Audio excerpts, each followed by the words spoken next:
Hello everyone and welcome to the Mercedes channel, which I still haven't come up with a name as of the recording point, but once it's released obviously it will have a name. So the aim of this channel is to create a little Mercedes T1 community. Now I kind of already did that on the main YouTube channel, but I didn't want to swarm the channel with Mercedes T1 bits because a lot of people aren't really interested in it, and I like to kind of have a community going because I don't know everything. But I like to talk about a lot of things and kind of assume things, and then people can correct me if they know better and stuff, and then it's a good way of learning. So I think it's going to be beneficial for everyone, and well, there'll be a backlog of videos for them people in the future wanting to look back and search how to do this on YouTube. A job for the future, which I now have the parts for, well, half of the parts for, are gearbox linkages, and so this will be a future video. Gearbox linkages, they're the clips for the ends of the bushes. Here are some bushes and here are a few more bushes. I ordered 9 of these ones because I think I need 6, and I ordered 4 of these ones because I think I need 3. So I ordered a little bit more so you got one spare in case anything goes wrong in the future, because Mercedes, who knows. If you haven't seen Project Amber, I might refer cause Mercedes a lot, because he did his 2.7 416 Sprinter engine swap. From manual to auto and ambulance stuff, and yeah, if you haven't seen that, I'll link it up in the card or something, or in the description. I'm sure you have, but if you haven't, worth a check out. It's quite a series. I think he did an overall video at the end as well. This video is completely unexpected. It started yesterday. Well, the problem did. Was driving from Hereford to Gloucester to get parts for Mercedes, parked at Mercedes, went to start the van. When I went to leave, no glow plug light. Start the van, glow plug light comes on.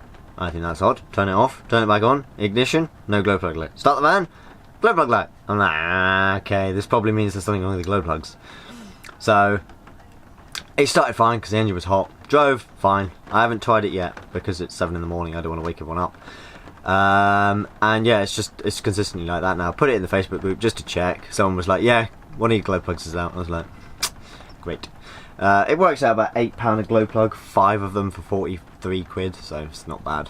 I'll link that in the description as well. They're Bosch ones, just off eBay. I want quick delivery. I'm sure you can probably get them cheaper on Autodoc, but I want Bosch ones because, you know, you want them to last. And yeah, so today when the weather stops being miserable a bit more, I put a coat on maybe, I'm going to go under the engine bay. Actually do it in the cab, can't we? So we're not even in the rain. Oh, bonus of an in-cab thing. A lot of the time you hate them because it's a mess, but yeah, when it's raining, you're undercover.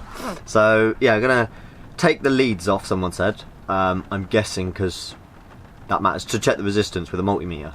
So I guess you got to take the leads off. I don't know, I was told to take the leads off. Check the leads that are all attached and all connections are good first, of course, because that's first port of call.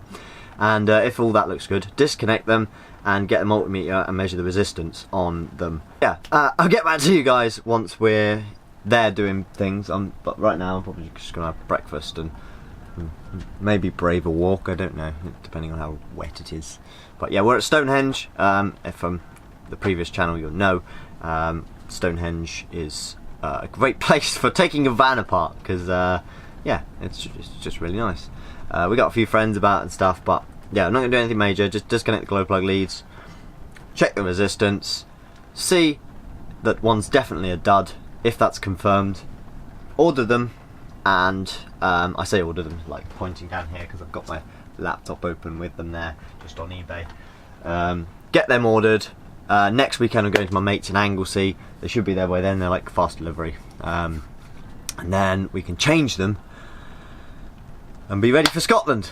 So I did go and test the glow plugs later that day, and how you do it is you use a multimeter on the resistance setting, put the negative on the engine block and the positive on the back of the glow plug, and you should see around 1 ohm.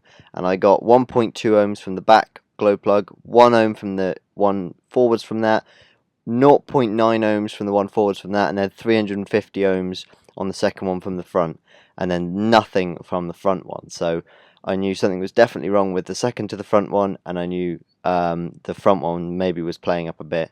So then we took the van on a drive when I was at my mate's in Anglesey and got the engine nice and hot before attempting to remove the glow plugs. So I was just heating up some minestrone in the back, and Ben's already nabbed 3 of them out. Now we did have a feeling it was going to be quite easy because when I was squirting those WD-40 on, we were getting little bubbles coming through, so it kind of makes sense. They were leaking. So it's really good we're changing them. I should get more performance because the compression will be better. There's the 3, and as Ben just said, the threads are very clean, so that's good. But yeah, we've got the annoying one behind the eject, which I don't know if I'll be able to film. We'll get some jump leads in a bit in Chester as well. See which ones are actually working. Oh yeah, no point in keeping broken ones. Behind that little cap there is the 4th glow plug, which is the dead one, definitely.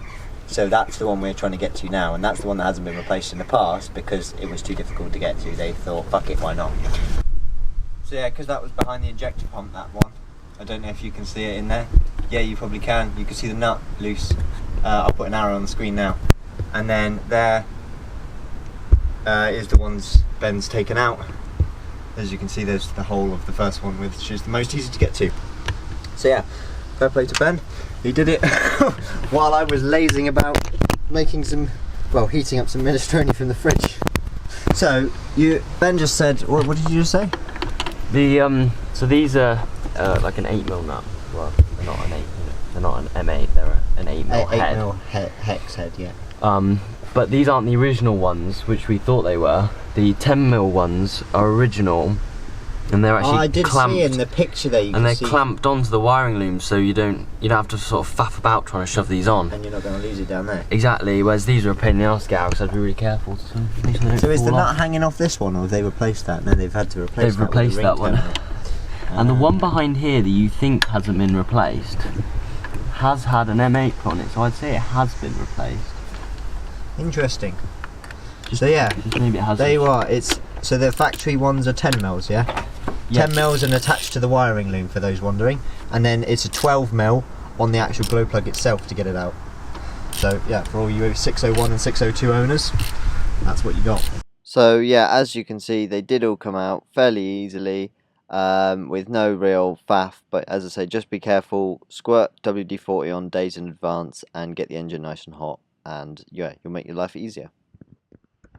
We've not noted which order they came out in, but as I say, one of them's definitely gone, and maybe one of them should be a little bit low, but we should see them glow. They should spark when they light up, mate. Okay, new battery. Go back to the way I had it set. And in the Vaseline. So the red jump lead doesn't work, so we've clamped that to that. Yeah, and now, if you wait, it still doesn't work. There you are. So that one works. So 4 of them have sparked so far, so this one should be dead, which was the one that came out number 3. No spark. There's no spark. That's definitely the dead one. Try one of these again. So yeah, it's not the cable in the wiring loom, which is why we're checking this, or the relay or something. A problem elsewhere, basically. You can hear the spark and see the smoke instantly. Where is it? There you are. So we have obviously taken all the old glow plugs out now. We're going to be putting copper slip on them before we put the new ones in. But this one's got a bit of crap in, so it won't go in. Excuse the strap. This one's got a bit of crap in, so it won't go in. So we're going to blow it out with the air compressor to clear it out, and that way it should go in nicer. And then we'll probably just do that to them all, and it'll burn whatever shit is there through.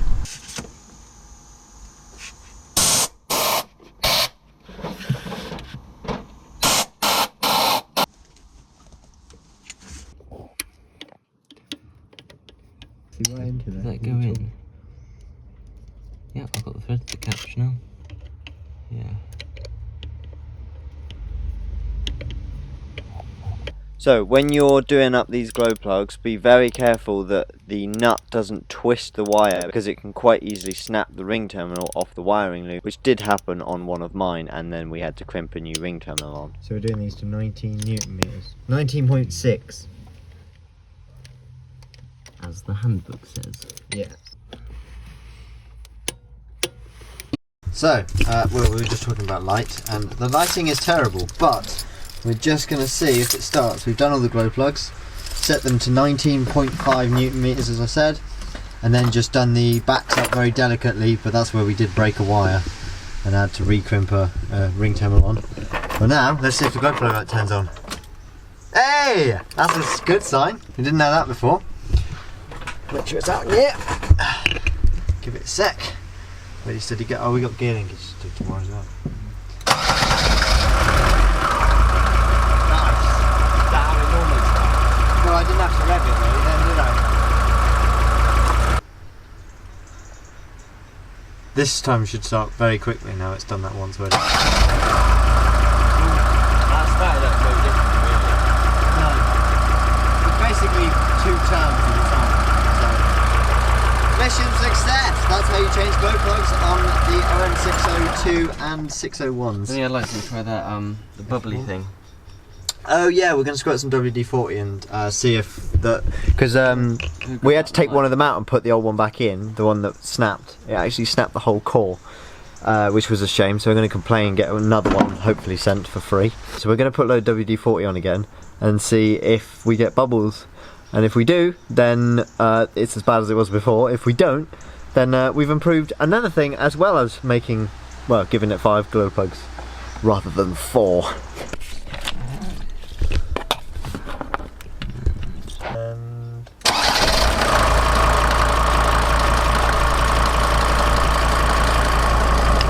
So, good morning everyone.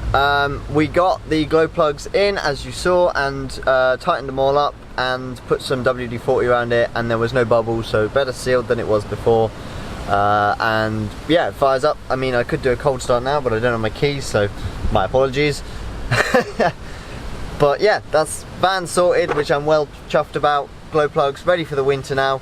So yeah, that's going to be it for this video, the first video on the Mercedes channel. I do hope you enjoyed it, and if you're new here, well, sorry, my name's Max and this is Rose, the Mercedes 310D. And if this video did help you, I'd really appreciate, you know, let me know in the description. If there's anything you want to know about changing, put it in the description below, in the comments, sorry, and I'll try and make a video about it. I might even have the part ready to go, because there are a few bits I've got that need to go on. And yeah, I'll see you in the next one, which will be probably gear linkages, which is my next job to do today. So, I'll see you in the next one.